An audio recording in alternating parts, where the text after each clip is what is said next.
Hey, what's up, Internet? I'm Dan Casey, and welcome to today's episode of Nerdist News Talks Back. It's our weekly over-the-top talk show about all things pop culture, and thank you so much for joining us.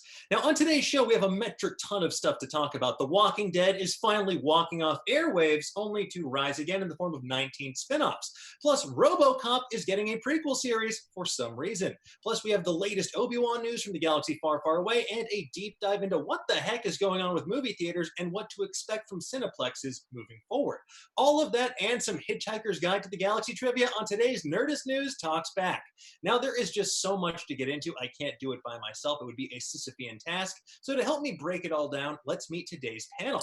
Now, joining us today, she's a very funny comedian, host of El Rey's Top 5, a Fangoria contributor. It's Vanessa Gritton. Hi, thanks for having me. So glad to have you back. All right, next up, he's the editor-in-chief of Geeks of Color and the director of PR for Collider Gaming. It's Dorian Parks. What's up, guys? Thank you so much for having me. First time on Nerdist, and I'm extremely honored. Thank you so much. We are stoked to have you here, my friend. It's going to be a fun one. And last but not least, he's a comedian, a writer for shows like Tigtone, and a live streamer extraordinaire, but mostly he's just trying to solve the California drought by posting nonstop thirst traps. It's Ify Nwadiwe. Hello. It is also my first time at Nerdist. What is that logo behind you, sir?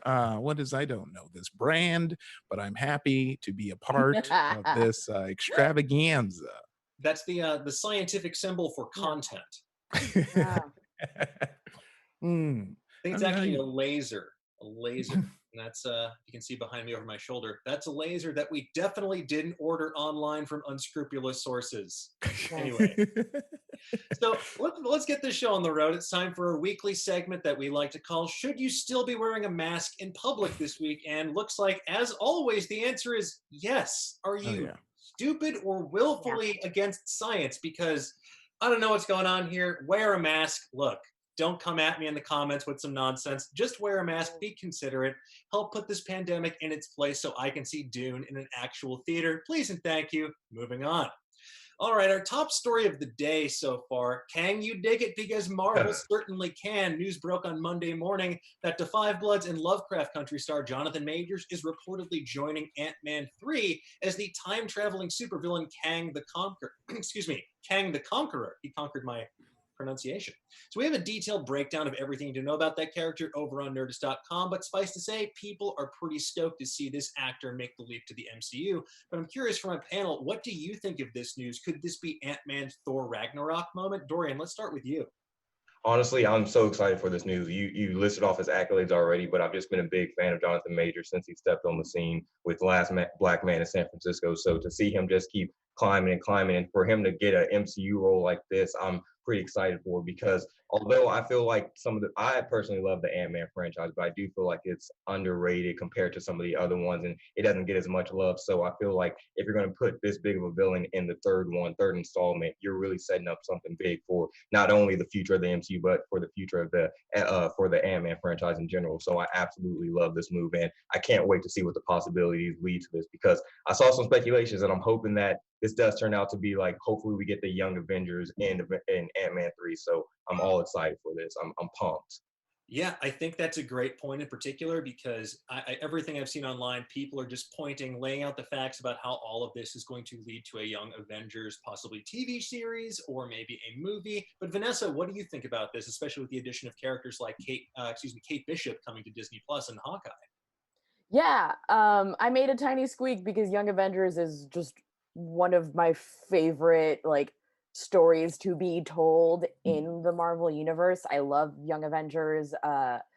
Anything that can get me closer to seeing America Chavez kick someone in the face, I am all for. I love Jonathan Majors. And yeah, kind of like what you said earlier in terms of this being its Ragnarok. I feel like Ant-Man has been one of my favorite series of movies in the cinematic universe, because it's not a lot of big world-ending stories. Ant-Man seems to be a place to tell really good character-driven, smaller stories, and I'm so for it. I'm so pumped.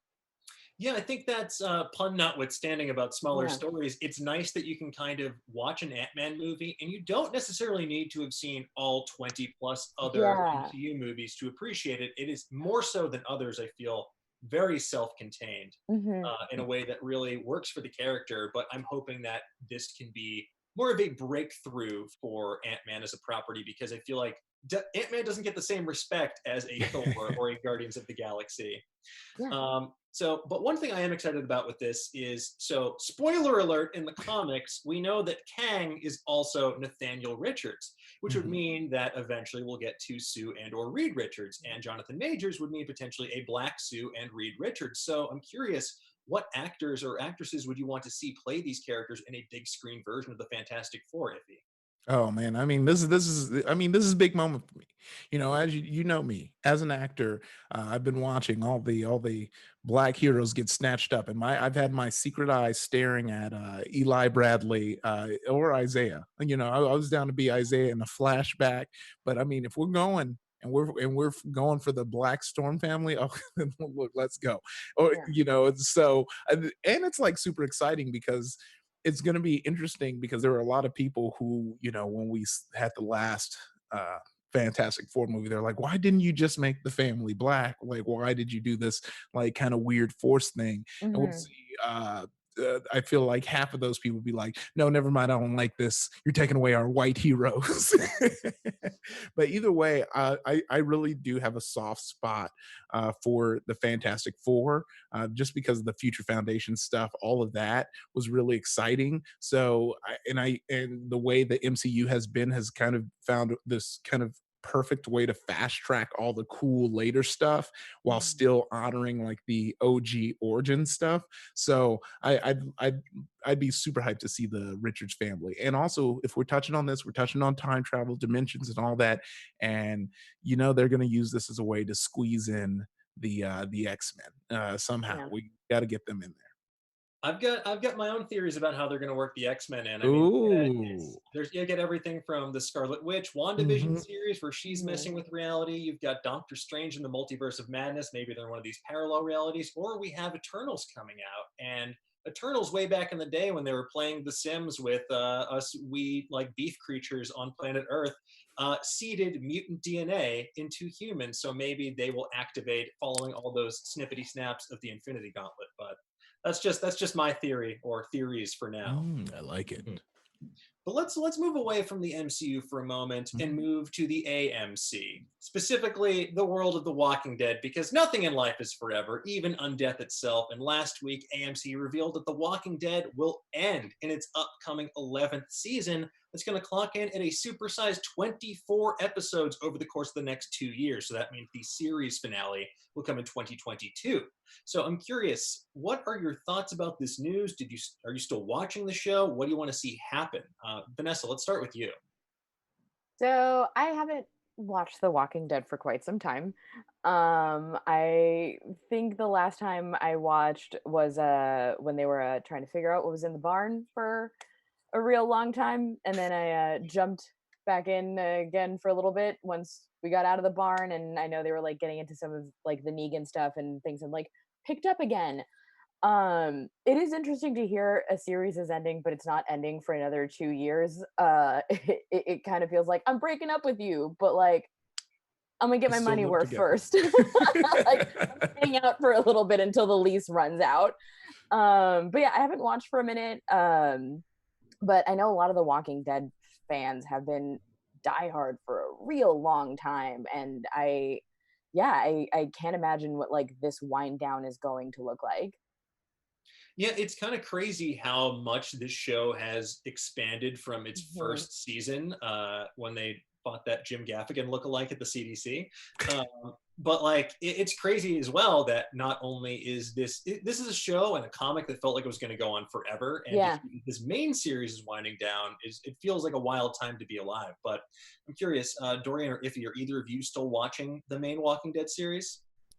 No, I haven't touched The Walking Dead since I think I dropped out after Glenn got killed, and even before that, I was just on the fence, like I was just watching just to watch it. But once that happened, and then just after that, I was just like, I don't really feel the need to watch it anymore. And then I saw the seasons keep going, and I was like rooting for them from afar. I was like, good for them, you know, the fan base isn't bothering me that much or anything, so just rooting for them silently, like good for them, like just they're staying in their own lane. So I was rooting for them silently. But then, you know, this news that they're getting that the show is finally being canceled, I was just like, all right, nice. It kind of feels like the same thing as Supernatural. I feel like even though that show is ended in a way, it's still kind of going. So I don't know. I'm excited to see what leads from this.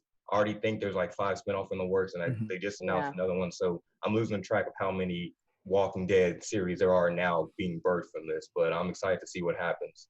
I think that's a common sentiment, that feeling of being overwhelmed by the sheer number of spinoffs. And also, I feel like a lot of people enjoyed it while they watched, but have tapped out. We have Mike Plamel in the chat saying, surprised it's lived this long. I was a huge Walking Dead fan, and I ducked out mid-season 8. So I think you touched on something here as well. In addition to the recently launched The Walking Dead World Beyond spinoff, reports also confirm that beginning in 2023, there's going to be yet another spinoff series starring Norman Reedus and Melissa McBride as their fan favorite characters, Daryl and Carol. So I'm curious, Ify, what are your thoughts on this spinoff, and does it undermine anything for you knowing that these two are definitely going to survive that main series to live on here? Is there any dramatic tension left there? Yeah, no, I'm one of the people who, like, I probably fell off the earliest in this group, like around like 2 or 3, because I was just more so into the comics, and then the splits and stuff just really wasn't vibing, and I liked where the comic was going. And then I ended up falling off of the comic for a bit because I just swapped from single issues to trades. So it was, I'm excited for the fans of the show, but it is interesting, just as someone who's a fan of like TV, comic book, pop culture and all that, it's interesting to see what translate and what doesn't. And I find that when there's one overarching kind of, I guess you could say, lore or arc through a whole series, that's harder to maintain than, say, a monster of the week show like Supernatural, because you can keep going, because you can keep trying to like get over it. But I think with this, people are kind of like, all right, well, zombies are still coming out, like they still like, they ain't decayed yet, and that's what, and I think that's kind of what kind of burned me out too, because the comics early on kind of hinted at that, of like, oh, there almost felt like there was an end to the outbreak, because they're like, oh, look, they're decaying, they're looking worse, and then 100 issues later they're still a threat.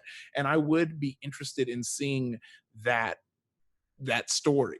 Maybe I should just save this for myself, but I've got too many things I still am procrastinating on.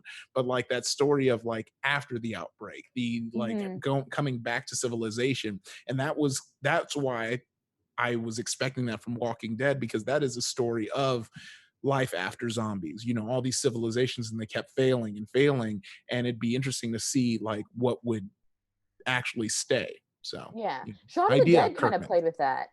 Yeah, with what? Say that again. Shaun of the Dead kind of played with that concept at the end, where it was like, we've like integrated them into game shows, and we're aware of them as being part of like day-to-day life. I just think with a lot of zombie stories, no one thinks about like Endgame. And if you hit that nail. Well, AMC and the Walking Dead universe may have an angle on that covered, because if you thought I was done talking about spinoffs, boy howdy, you were so wrong. It's embarrassing. There's going to be another anthology series called Tales of the Walking Dead that will focus on new and existing characters to expand on backstories and other standalone experiences. So this lets them bring back fan favorite characters and keep that franchise chugging along with stuff that is not necessarily shackled to the burdens of like 10 years of canon. And that's to say nothing of, if you want that, there's like 3 Rick Grimes movies in development with Universal. So The Walking Dead's not going away anytime soon. And maybe they can explore what that end game would actually look like beyond what they're actually going to explore on the main series. But moving on from there, let's move on to something a spinoff that I think nobody asked for, because there's a Robocop prequel series in the works. Has there been a Robocop shaped hole in your heart lately? Do you find yourself wishing that you could have more Robocop in your life without like half man, half machine, all cop of it all? Well, if so, you're in luck, because apparently a Robocop series is in development without Robocop himself. Speaking with the excellently named MovieHole.net, the original Robocop screenwriter Ed Neumeyer revealed that he's working with MGM on producing a prequel show about the rise of omni-consumer products and its vice president, Dick Jones. So, my first question is, would you buy this for $1? Now, Dorian, I know you just watched Robocop recently, so I want to start with you on this. Yeah. Yeah, so when you originally sent us the news and I saw that Robocop was getting a prequel, I was like, all right, I got to watch this movie beforehand. I tried to stay away from the news so I didn't spoil myself for anything. So I watched the movie. I was like, all right, I get it. This is a good movie. And then I read the article and I was like, all right, what character out of everybody we saw, what character could possibly be getting a prequel series? And it was like Dick Jones. And I was like, what?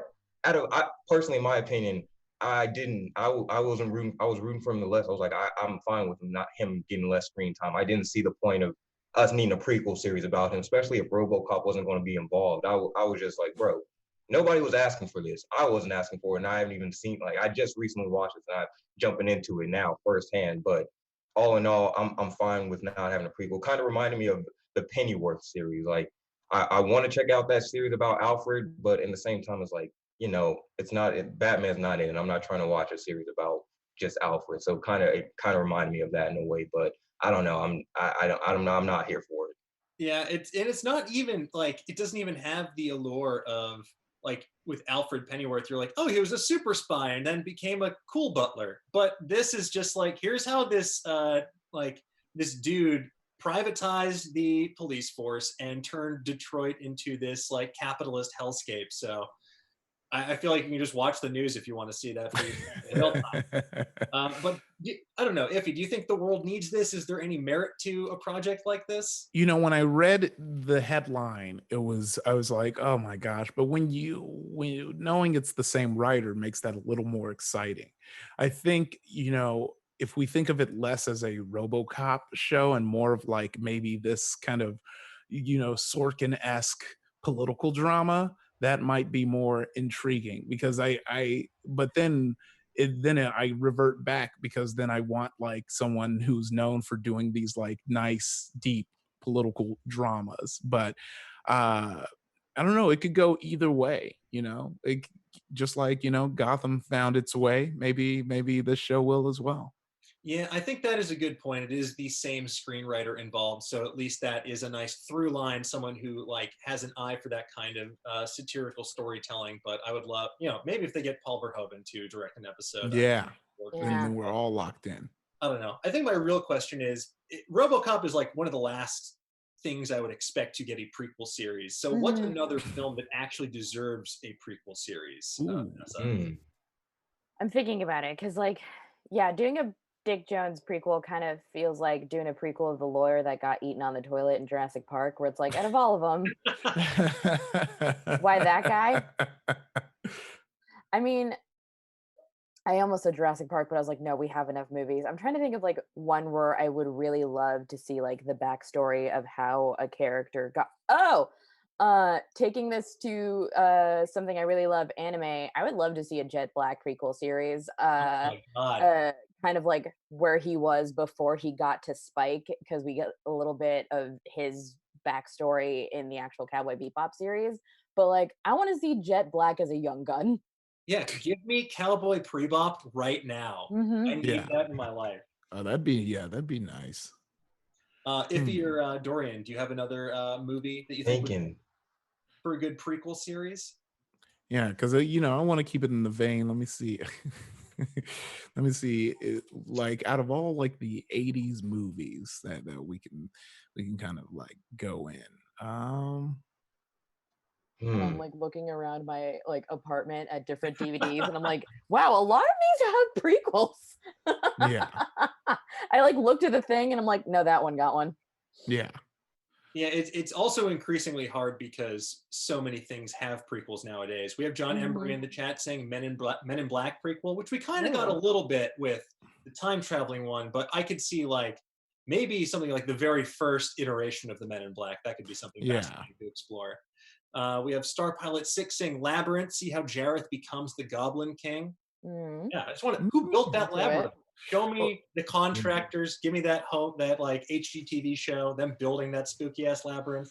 Oh, I'd like something where how is it Into the Badlands really went into the martial arts side of it. I'd like something like that with the Karate Kid, where we see Mr. Miyagi's life before he settles down and like what he got into, and just make it like this epic story that ends in him like maybe he's in hiding from this, and then we smash cut and get a sequel to the Karate Kid series. Where Yeah, Mr. because how Miyagi do you has- become a war hero? Yeah. Bro, I mean, Cobra Kai just got on Netflix. Like, if you pitch them, they just need to expand, give them the expanded universe with that. Come on now. Ooh, a John Wick prequel.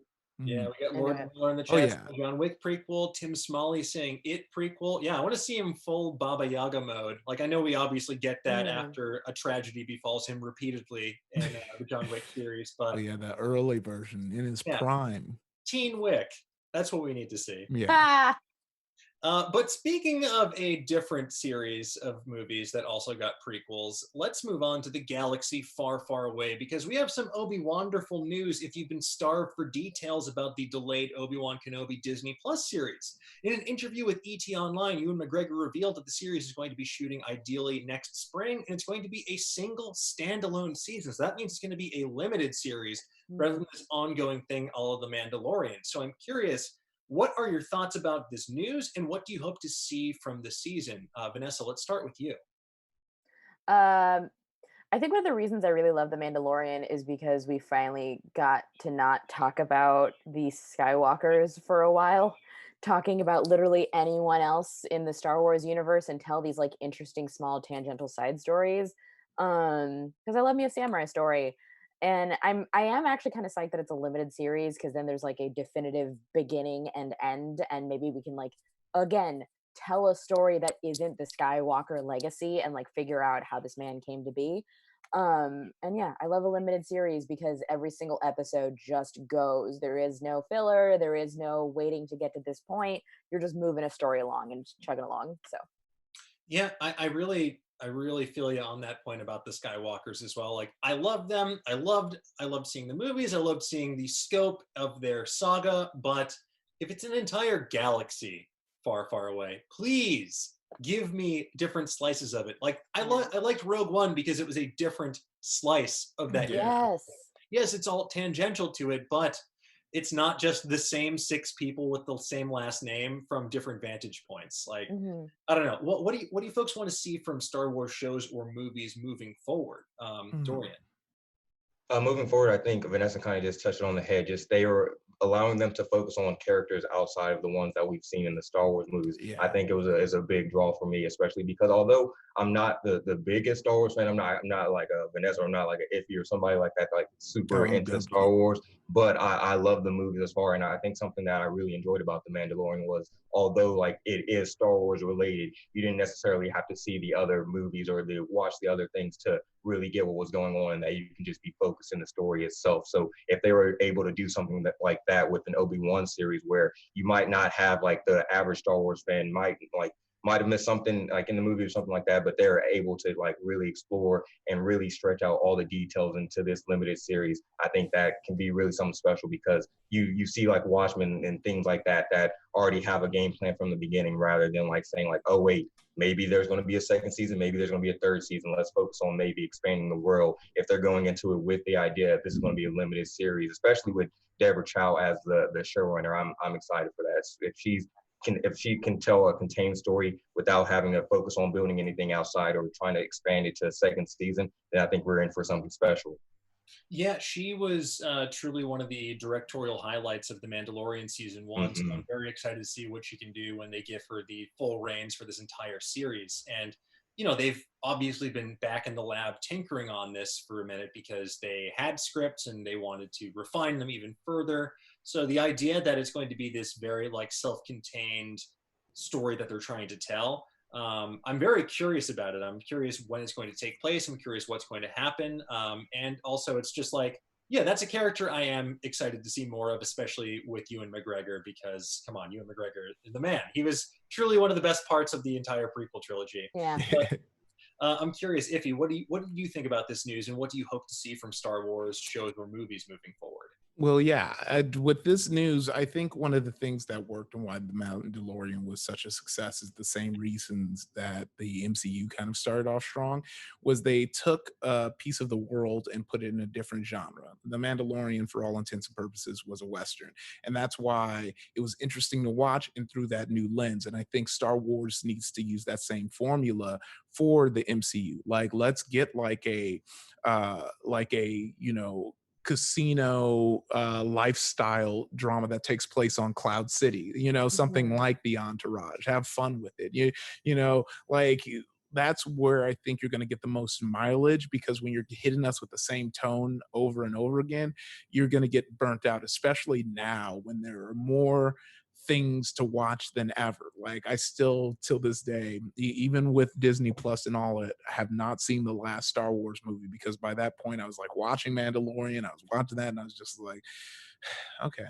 And it's not even like out of dislike or anything. It just kept getting, like, out of the new exciting things to watch, it just kept getting pushed down, because I was like, well, I've had enough of this, let me try some new stuff. And I think that's how you're going to keep people interested, is like, what's a new take on this story that we've seen told a million times. And I think after that, we need to just move on. Like let's go beyond, this galaxy far away. Let's go, like, what is the aftermath of the events in the story, and let's start a new story there. I think we've lived in this timeline so long that we need to not be afraid to leave it. Yeah, and that's why I'm hopeful for initiatives like the High Republic, which there is taking place over the course of comic books and tie-in novels, and probably as a test run to see if they can do that with TV or movies, where it's taking place like hundreds and hundreds of years before the events of the original trilogy and the prequel trilogy. And that, like, people are crazy for the Old Republic. Also, thousands of years after the events of this movie, it's a wide open canvas for them to explore. And I think it is kind of a reluctance on the part of the storytellers, because obviously they're beholden to market forces and shareholders, to leave the familiar merchandise selling lines of what happens in these 9 canonical movies. So I'm very curious where they're going to move from here. But also, I don't mind some of these. Like, I don't mind getting a Kenobi limited series, whereas I was kind of rolling my eyes when I heard we were going to get a Boba Fett series. Ideally, it would just be him going through the Sarlacc's digestive system for 1,000 years while thinking to himself, boy, howdy, how'd I get myself into this mess? But that wasn't the only reason that Obi-Wan was in the news recently. So Ify, I'm so sorry. I'm going to have to spoil something from The Rise of Skywalker for you. Oh, don't worry. At this point, I have no excuse. Yeah, it's true. It's true. No excuse. So Obi-Wan was in the news recently when Daisy Ridley, appearing on on Jimmy Kimmel, that was guest hosted by Josh Gad, she revealed that her character Rey was going to be a descendant of Obi-Wan Kenobi, and that Rey's parentage changed during the entire trilogy multiple times, all the way up through the production of The Rise of Skywalker. So what we ultimately got was Rey as a Palpatine, and I'm curious, would you prefer the idea of Rey Kenobi? Are you satisfied with what we got? Are you tired of all these Star Wars? Dorian, let's start with you. I mean, I personally would have preferred her to be a Kenobi versus a Palpatine. But with that being said, this kind of leads me to something I want to talk about with the TV show side of things. I'm more excited for the TV side of things because you can see they actually have a plan going into it. They have a plan. They want to see what the plan will look like by the end of it. They're not just going in and trying to figure it out along the way, as you can see what happened with the new trilogy. So I don't know. I'm kind of tired of any news related to The Rise of Skywalker at this point. Anytime I see a headline or something like this, I'm just like, let me dodge, let me look over, because it's gotten to a point where I'm just like, I'm sorry for the actors, I'm sorry for everybody involved who just been having to deal with all this, because although some people like The Rise of Skywalker, I thought there could have been things that have changed to make it better. I don't know. That's a whole different subject, but with this, I would have liked her to be a Kenobi rather than a Palpatine, but I don't know. That's just me. Yeah, I feel you on that. Like, I am definitely experiencing Skywalker saga fatigue with some of these headlines. And look, I have my issues with certain narrative choices they made, but my bigger issue is a structural one in terms of how they reveal some of these things. I think they gave up the ghost too soon multiple times. Like, the revelation that Kylo Ren is Ben Solo. We should have learned that when he's on the bridge with Han Solo. Like, if you're gonna echo the classic trilogy, why not echo one of the most iconic reveals of all time? But neither here nor there. Vanessa, what do you think about this this revelation from Daisy Ridley? Yeah, it's obvious story-wise in terms of like trying to figure out where they were going to land the plane. Hello, cat coming in now. Hi, Parhad. honey, not now. No, it's obvious that they couldn't figure out what they wanted her lineage to be. Of course she is. I wanted her to be a scrappy little nobody. I wanted her to not be a Kenobi or a Skywalker or a Palpatine. I liked that she came from nothing. The whole appeal to me was that she came from nothing. I loved that at the end of The Last Jedi, it was a kid with a broom that was like in the stables looking up at the sky because like the revolution can come from anyone. So yeah, I'm over lineage. And also, hi, you just want to interrupt now? Well, she had some important additions to the discourse as well, but I do she agree disagrees with with you. me. Yeah, I do agree with you. I think that was one of my favorite elements of The Last Jedi. It really democratized the idea that a hero can come from anywhere, not one of these like several families with like famous last names, and that the Force is truly this unifying thing that binds the entire galaxy together. But let's leave Star Wars behind. Let's leave science fiction behind and start talking about science fact for a segment that we like to call Tech Yourself Before You Wreck Yourself. I can't get over this adorable. I'm so sorry. She wants to snuggle so bad. What is your cat's name? Her name is Parhad. My fiance found her in Thailand. It means Thursday or Jupiter. Look, at this point in 2020, that's the question I ask myself every day: Thursday or Jupiter.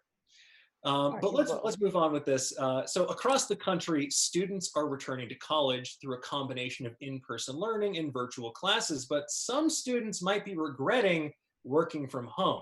So according to Futurism, some colleges like Lafayette College are mailing brains and animal parts to students' homes for them to dissect. So I'm curious, what are your thoughts on this, and what is the weirdest thing you've ever received in the mail? Ify, let's start with you. Ooh.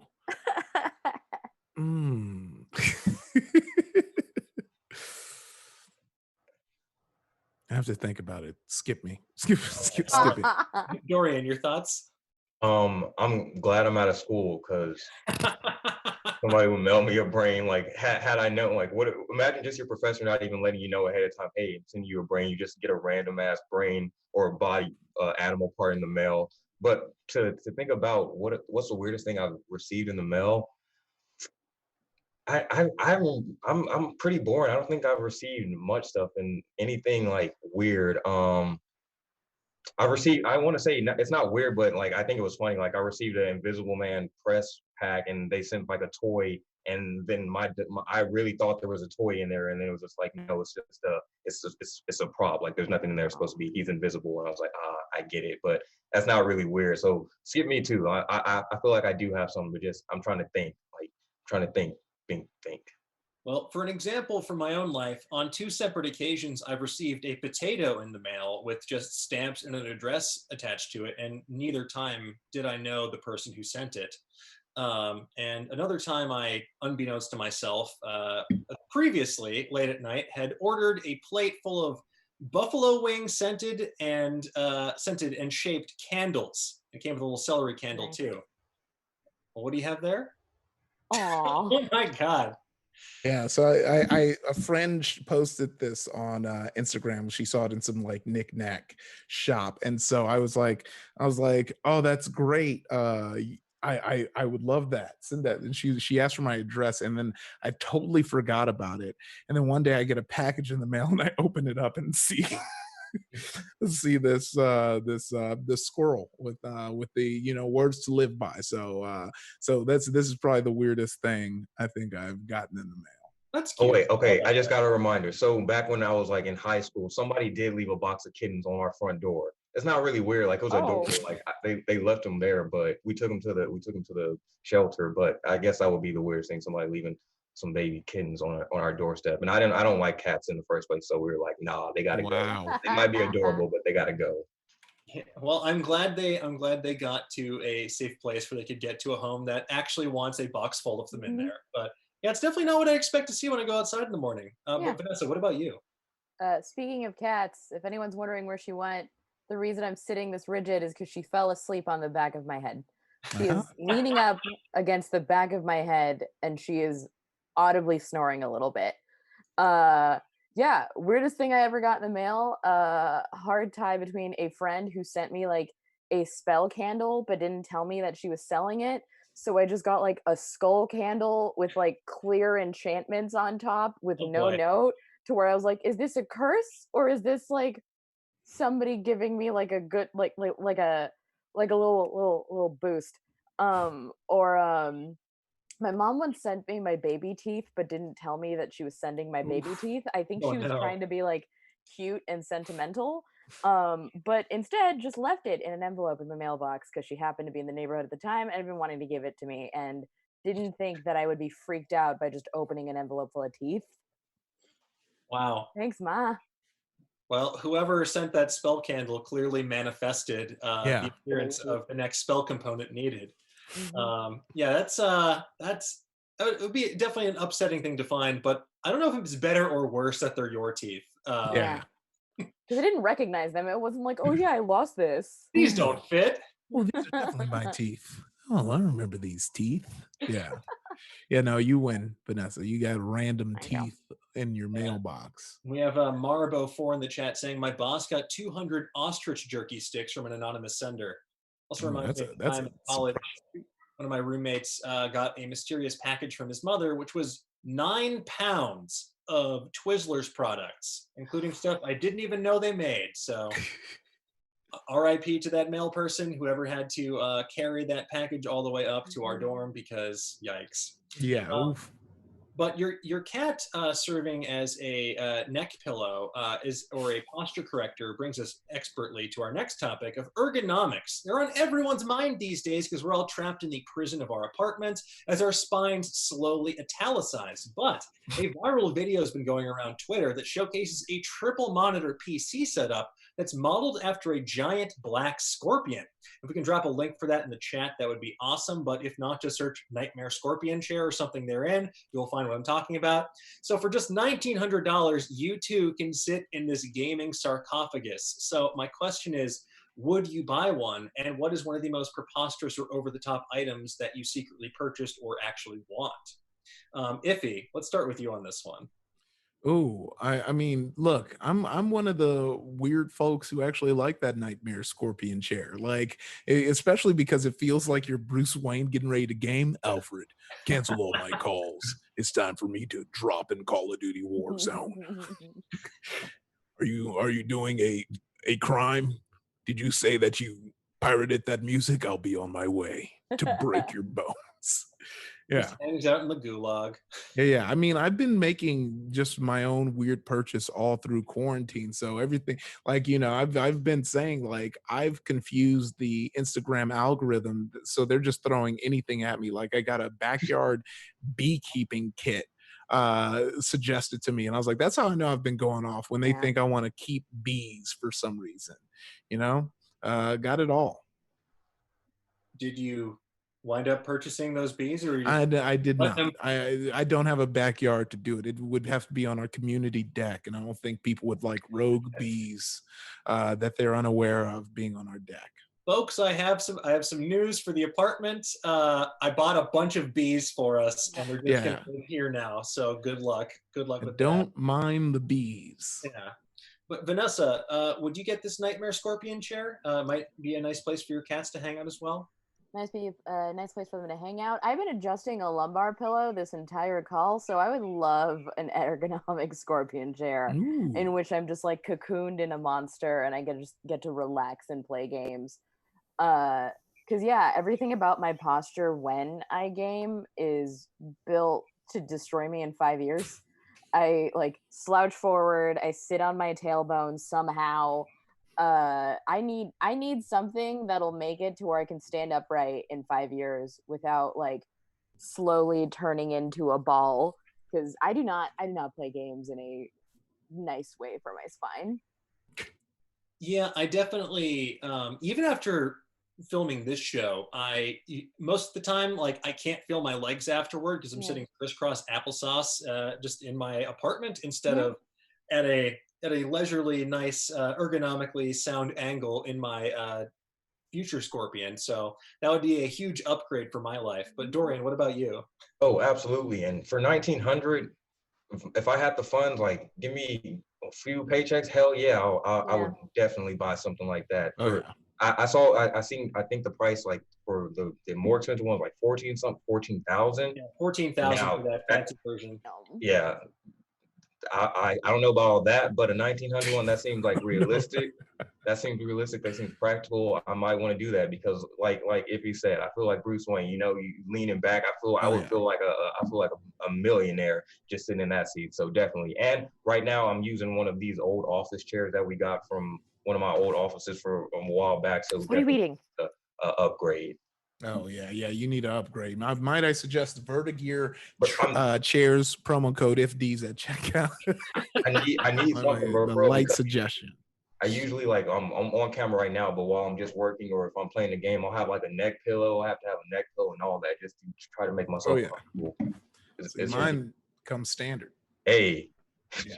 I think what ultimately I need is just one of those like Hannibal Lecter like giant boards that has you perfectly like straight and just like put the little controller right in front of me and that should be good to go. So let's leave our gnarled and wretched bodies behind and talk about other gnarled, wretched bodies, specifically a bunch of mice that went to space, but not just any mice. I'm talking about super jacked mice. That's right, folks. According to a newly published study from the Proceedings of the National Academy of Sciences of the United States of America, mice who had been gene edited to be incredibly yoked were sent to the International Space Station this year. And they maintained their sweet, sweet gains for over a month. Now, ostensibly, this study is to research how microgravity affects bodies in space, especially in terms of muscle atrophy or bone loss, but I think there's something else at play here. So my question to the panel is, do you think this is part of NASA's top secret project to make a real-life version of biker mice from Mars? Yeah, 100%. Yes. And I'm ready for them. They can join up, squad up. Yep. Let's get on our bikes.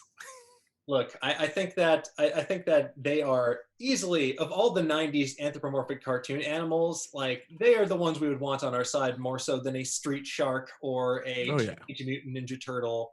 I just feel like, look, the mice, we already coexist peacefully for the most part. There was that pizza rat a few years back that everyone loved. So, look, we're going to send anyone into space. Why not these incredibly ripped mice? Oh, yeah. Not much news makes me laugh. Like when you sent out the email for what we needed to talk about today, I looked over them. I just saw futurism.com. I didn't keep reading the external link, so I clicked on it, not knowing what I was going to read. Just saw that headline, I absolutely busted out laughing. So I want to say thank you because not much news these days actually makes me laugh. And when I saw that they were sending mice up into space, I was like, bet. And also, I feel like this could be Space Force. I don't know, people watch that show on Netflix. I feel like we just gave them their second season if they need a plot for season 2. There you go. Nice B plot is the incredibly jacked mice break out of their holding cell and land somewhere. Oh my gosh. And like, if a mouse already can carry a pizza in proportion to its size, those mice are jacked. Oh, They're yeah. a threat. They're like pumping iron.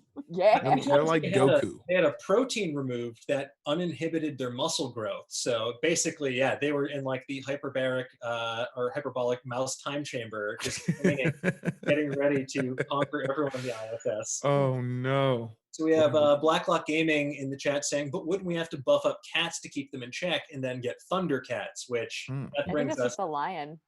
Yeah, we'll just bring a lion to space. Good luck. On the space station.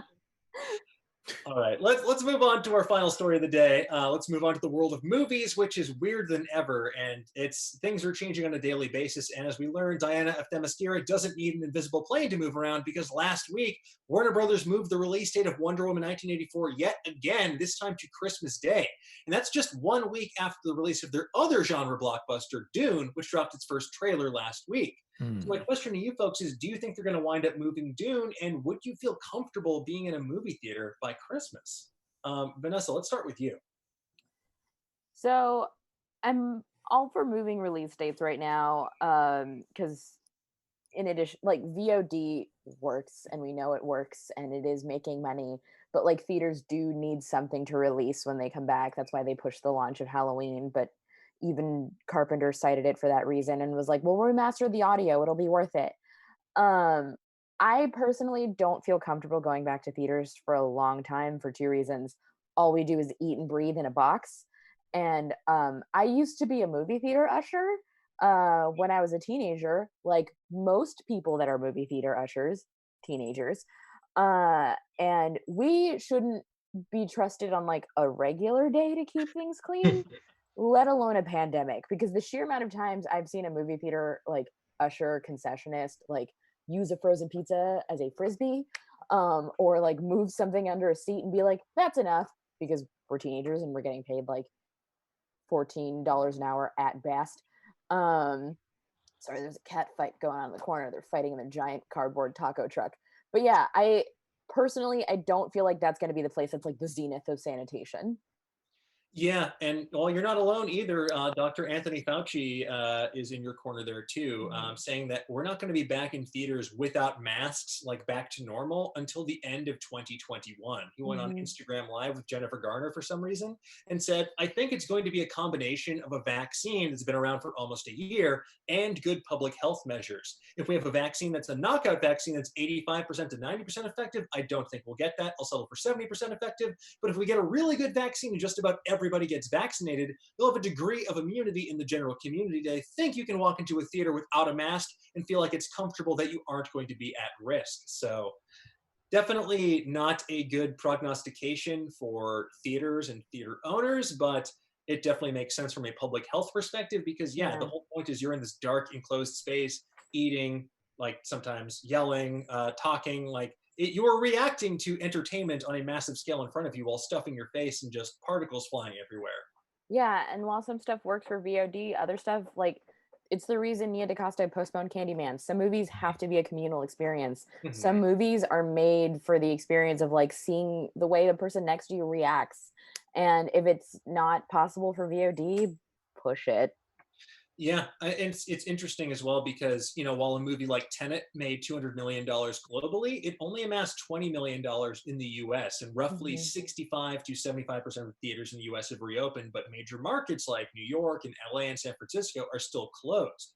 On the other hand, Mulan, which they also used as a grand VOD experiment, only netted $37.6 million worldwide thus far, which is far less than they were hoping to recoup on a movie like that. So my question to the panel is, do you think that studios should do what Disney did with Mulan or what Universal did with Trolls World Tour and make it available as a premium VOD option in addition to putting it in theaters? So Dorian, let's start with you.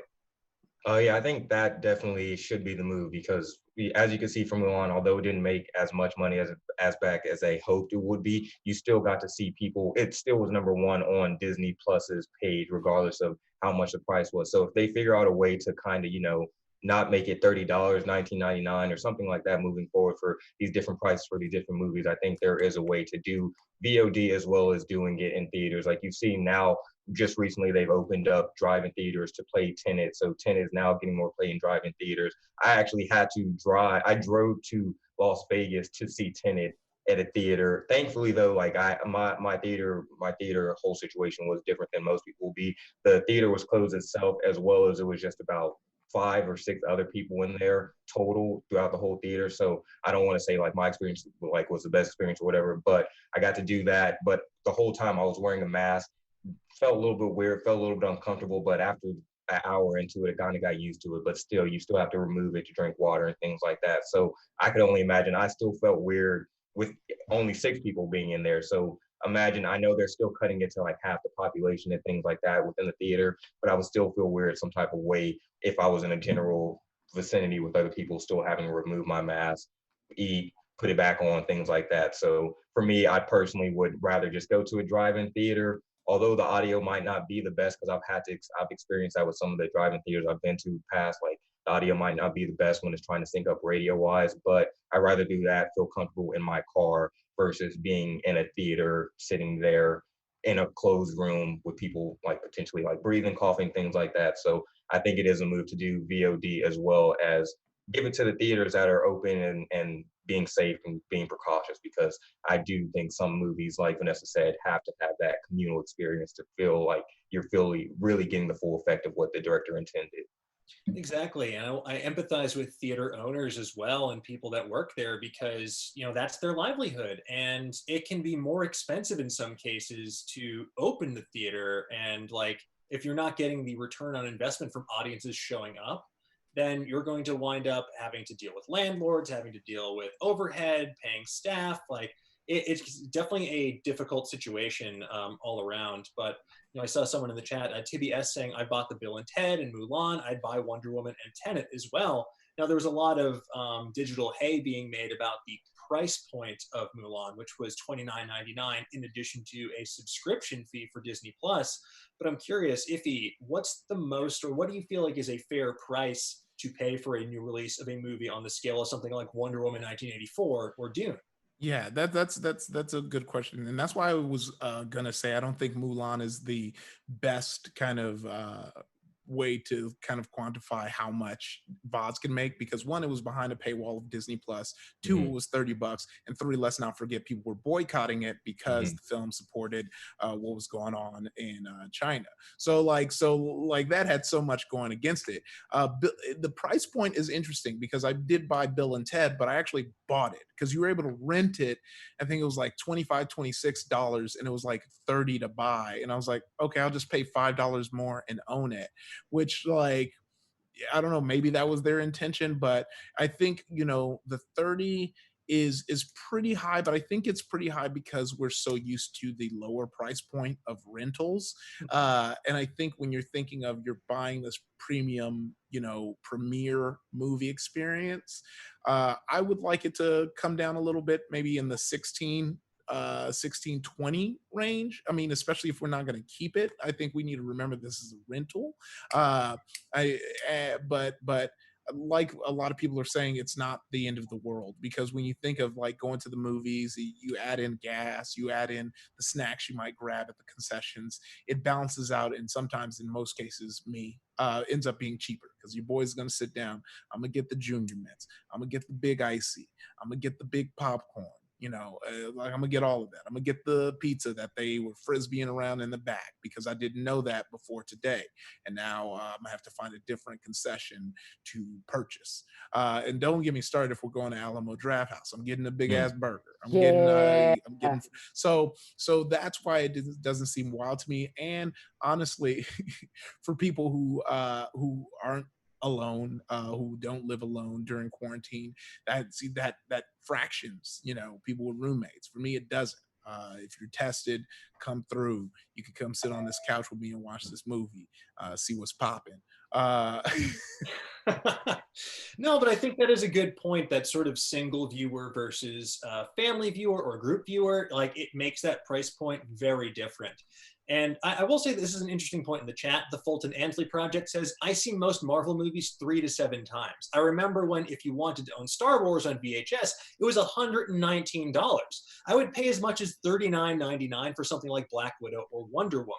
So I can definitely appreciate that, because like with Mulan, for example, if you pay that, you are getting access to it the entire time that you have Disney Plus. It's not a just one and done rental, but I think that if you can like maintain that sort of digital ownership of that, it makes a higher price point a little bit more appealing. But otherwise, I'm with you, Ify. I think it's like, if I'm paying over $20 to rent this movie, I don't want to pay more than I would pay for a ticket to go see it. Yeah. Like that I can't really rationalize that in my brain, no matter how badly I want to see my favorite characters make things go boom on the big screen. But yeah, we'll just have to wait and see what happens there. We'll keep you folks posted. So with news out of the way, it's time for our weekly edition of Nerdist News Trivia. And here we like to connect our trivia to the barest of threads. So in honor of the 36th anniversary of the Hitchhiker's Guide to the Galaxy video game, we're going to celebrate with some Hitchhiker's Guide trivia. So to my panel, do you have a pen, pencil, or crayon, something to write on? All right, let's do this. Okay, so question number 1, this is a bit of a gimme. Who wrote the Hitchhiker's Guide saga? Is it A, J.R.R. Tolkien, B, Douglas Adams, C, Terry Pratchett, or D, Neil Spaceman?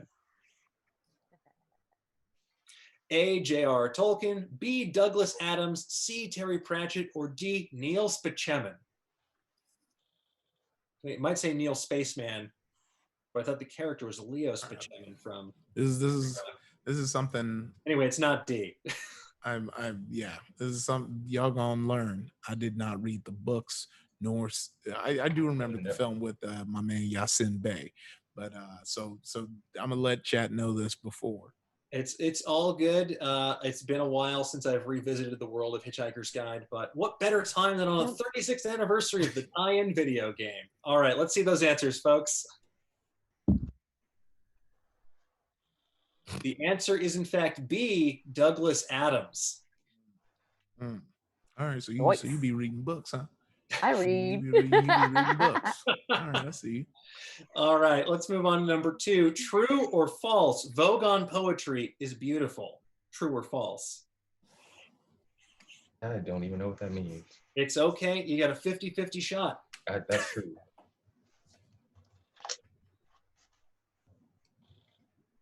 All right, folks, let's see those answers. God damn it. I'm so sorry, Dorian. The answer is false. It is the third worst kind of poetry in the universe.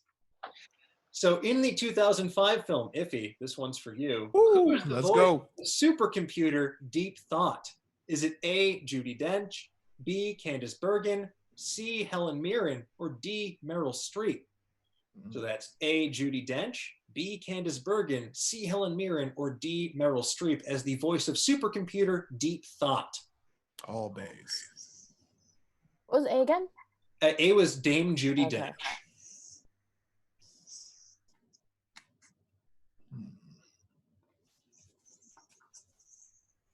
All right. Have we locked in our choices? No? So. Yeah. I already know what's wrong, but yep, I've locked in the answer. You never know. 25% chance. All right.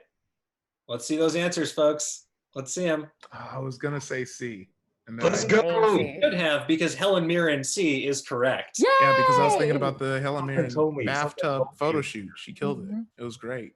Helen Mirren. That DM me. bathtub photo shoot.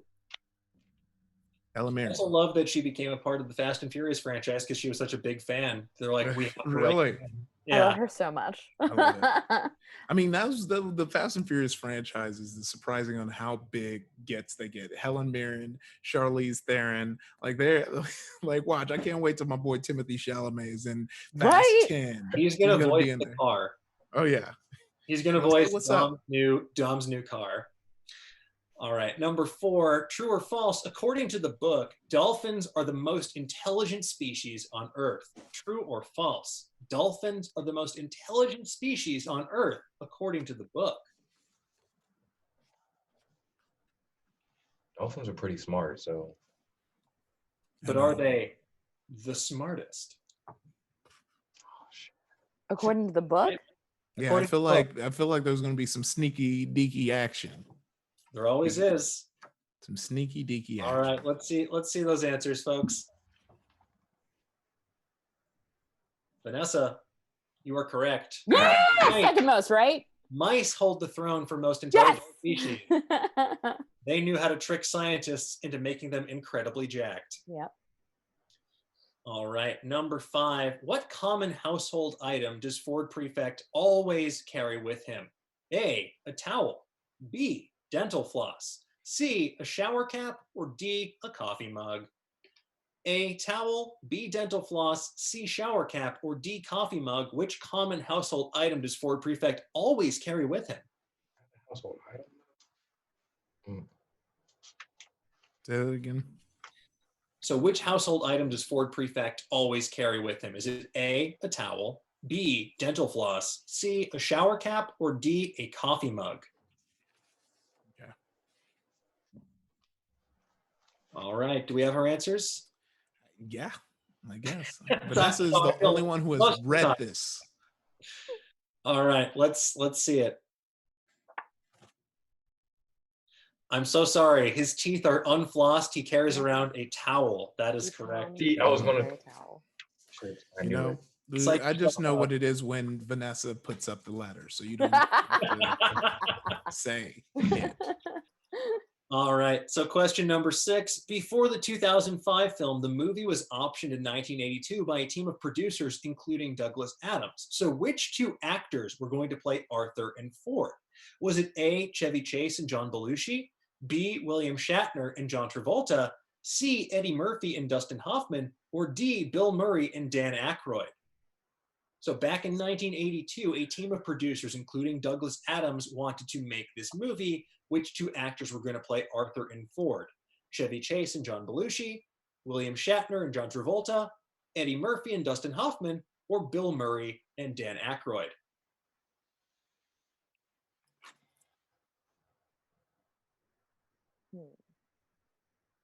Loverby. All right, let's see those sweet answers. The answer is D. Bill Murray. Yeah, they were popping. They were popping. That was the time in which they were popping.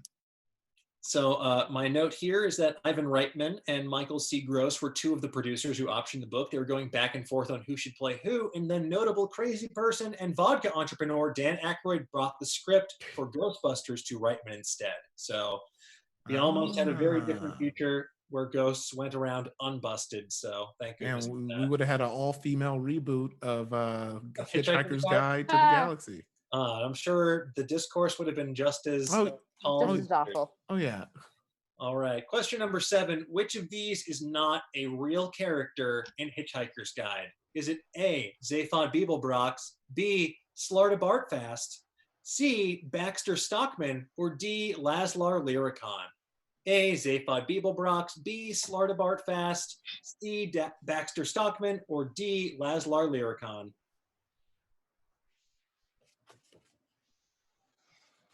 I feel like you're trying to tell me something, Ify. Well, I just have my answer, but I didn't want to give it up too early in case anyone wanted to steal it from me and be wrong. I'm so sorry. The answer was C, Baxter Stockman, who is a son other one? of Ninja Turtles that turns himself Cronenberg style into a human flyman. Yeah. What a... All right, number 8, true or false? Homunculus was created by Douglas Adams specifically for the movie and does not appear in the books. Homunculus or Cavula, it's been a while since I've read that, was created by Douglas Adams specifically for the movie and does not appear in the books.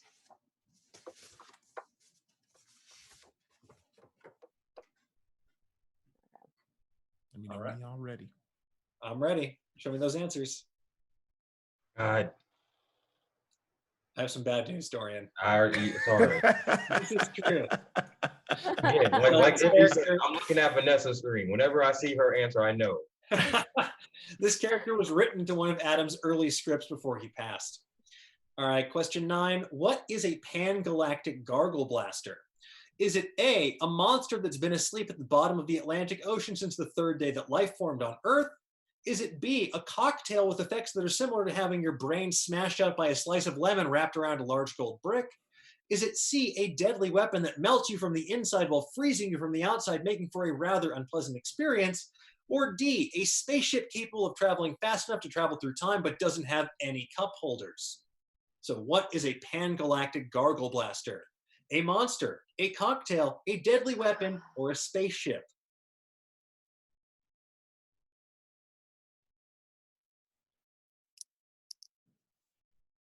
What do you think?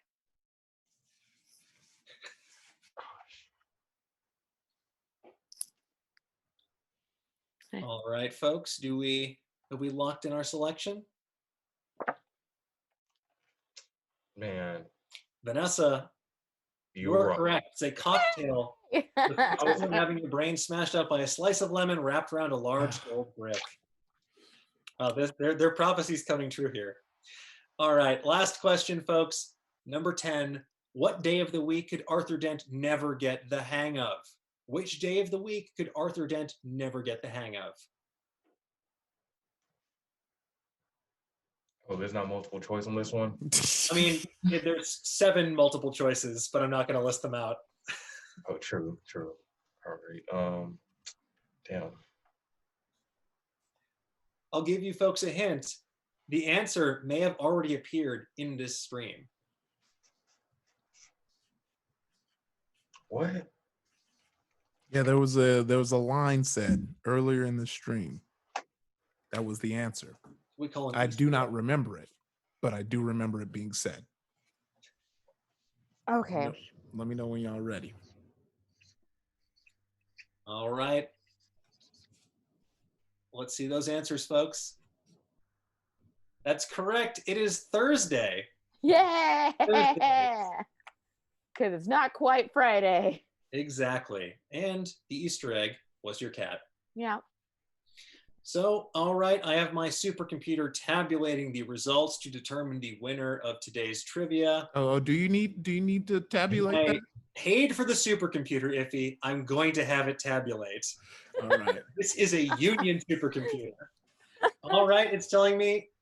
All right, surprising. I'm shocked to hear this, but Vanessa won. What? Congratulations. You won today's trivia. Wow.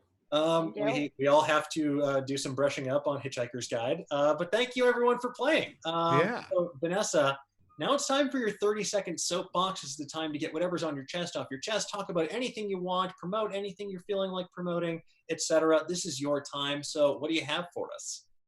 Sorry, I see her like wanting to jump in front of the camera, so I'm gonna just put my hand over here. In terms of promotion, on the 18th, a podcast that I've been working on is going to be launching. It's called the Kicking and Screaming Podcast, in which my co-host and I challenge each other to make horror movie and kung fu double features, hence the kicking and the screaming. Episode 1 will be the guest and return to the 36th chamber, because we just miss the experience of going to the movies and like seeing a curated double feature. So that's going to be launching end of this week on the 18th. And also I've joined the millions that can't stop talking about having an air fryer. It's worth it. You can have chicken nuggets and strips whenever you want. I now only like Postmates food that I cannot make at home in my air fryer. Get one. You can have chicken strips all the time. That sounds fantastic, and like the exact food I would want to eat while watching a kung fu and horror double feature. Yep. I'm sure you'll get to this in future episodes, but may I suggest 5 Deadly Venoms paired with the original Halloween? Oh my God. If you would ever like to be a guest. 100%. Yay! But moving away from me worming my way into future podcast appearances, Dorian, this is your chance. This is your soapbox. What do you have for us? What do you feel like talking about? What do you want to promote? I just want to say thank you guys for having me on. Like I said, again, truly an honor. You guys can find me on Twitter at Dorian Parks and Rec, my organization Geeks of Color, at Geeks of Color on Twitter, Facebook, Instagram. We have a lot of content that we're working on coming up. We just started really putting content on our YouTube channel, so make sure to go subscribe to us over there. And then also you can find me on Collider Games. I do some streaming. I do some just random videos for them, so definitely check me out over there as well. But besides that, yeah, that's pretty much it. Thank you guys so much for letting me join, and I'm honored. Fantastic, man. We're stoked to have you. I smashed that subscribe button on YouTube. I urge Thank you to you. do the same. They make awesome content over there. Go check it out. All right. Last but not least, Ify, what do you got for us, man? Hey, what's up, y'all? Yesterday was the season premiere of the new season of Tigtone, which I wrote on. So definitely check it out. It was fun. The episode I wrote had to deal with time travel, and I will never do that to myself again. Not a fun concept to write, especially when you're trying to mess with the concept of time travel and its effects. So anyway, check it out. It's a good time. It's a fun show that basically follows a murder hobo in a D&D campaign. But you know, it's a good time. I love that as a concept, and I love that we'll all be able to tell that you definitely suffered for your art. Hearing time travel from a writing perspective sends a shiver up my spine, but I can't wait to see that episode. Fantastic. Yes. All right. So, folks, thank you so much for joining me today. That's it for today's episode of Nerdist News Talks Back. Thank you again to everyone here on the panel and to everyone who tuned in at home. And with that, be sure to check out today's episode of Nerdist Now, which shows all the many, many things that Star Wars borrowed from Dune. With that, we'll see you here next Monday for a brand new episode of Nerdist News Talks Back at 2 p.m. Pacific live on Nerdist YouTube channel and Geek and Sundry's Twitch. So until then, stay safe, be healthy, and have a great day. Bye-bye. Bye.